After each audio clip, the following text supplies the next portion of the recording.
Hello everyone, welcome back to Sunny Life channel. To all my subscribers, thank you so much guys for amazing support, and if you are new, we appreciate you. Please don't forget to subscribe, comment, like and share this video. This was the video that left Fact, Deb and Rock's fans convinced that Babes Wodumo, the Gqom queen, is expecting a little Gqom baby. Babes is known of wearing body revealing clothes like bum short, crop tops, but lately she is spotted wearing unrevealing clothes, big long jacket, leggings and sneakers.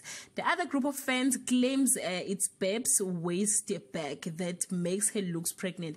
As I was watching the video, guys, for the very first time, I saw something moving side to side when she was dancing. Then it must be that waist bag they are talking about. But guys, having a baby, it's a beautiful thing. If the allegations are true, we wish the couple all the best. They've been through a lot together, guys. Thank you so much for watching. You can leave your comment below and share your thoughts. Bye guys.